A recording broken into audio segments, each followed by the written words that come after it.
Welcome to Swagata's Way of Knowledge.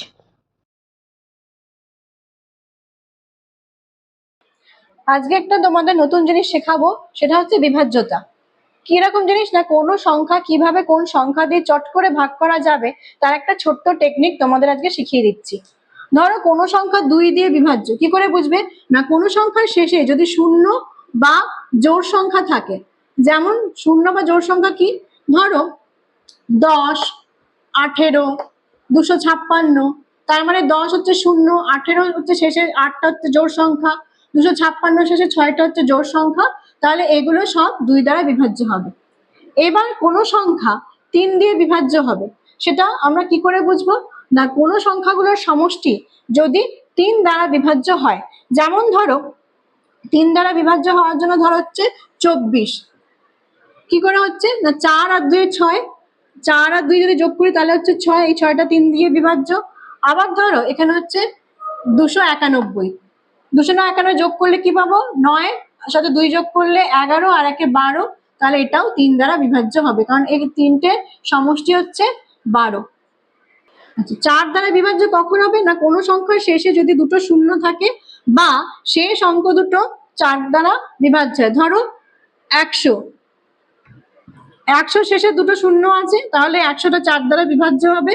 আবার ধরো 180 লিখলাম, শেষ দুটো সংখ্যা কত, 80, আর 8 প্লাস 0 যোগ করলে কত হবে, 8, এই 8টা 4 দ্বারা বিভাজ্য, সুতরাং 180 4 দ্বারা বিভাজ্য হবে। কোনো সংখ্যার শেষে যদি 0 বা 5 থাকে, যেমন ধরো 625, 500, তারপর হচ্ছে 420, এগুলো সব কত হবে, এগুলো সব 5 দ্বারা বিভাজ্য হবে।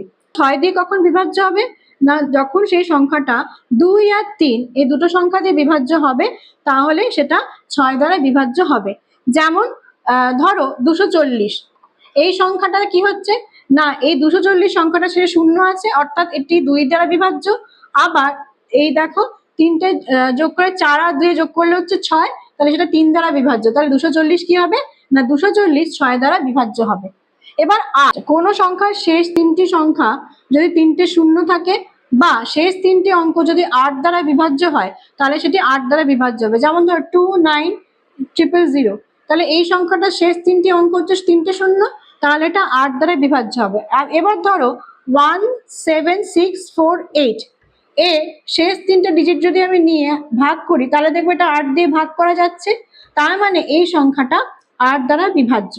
এবার 9 দ্বারা বিভাজ্য কখন হবে না, কোনো অঙ্কে যদি সংখ্যাগুলোর সমষ্টি 9 দ্বারা বিভাজ্য হয়, তবে সেটা 9 দ্বারা বিভাজ্য হবে না, শেষ 3টি সমষ্টি, অঙ্ক 3টি সমষ্টি যদি 9 দ্বারা বিভাজ্য হয়, 9 দ্বারা বিভাজ্য হয়। যেমন একটা উদাহরণ নিচ্ছি, উদাহরণ কত হচ্ছে না 76356, এইটাকে যদি আমরা যোগ করি তা আমরা পাবো হচ্ছে 27, এই 27টা 9 দ্বারা বিভাজ্য হবে, সুতরাং এই সংখ্যাটা 9 দ্বারা বিভাজ্য।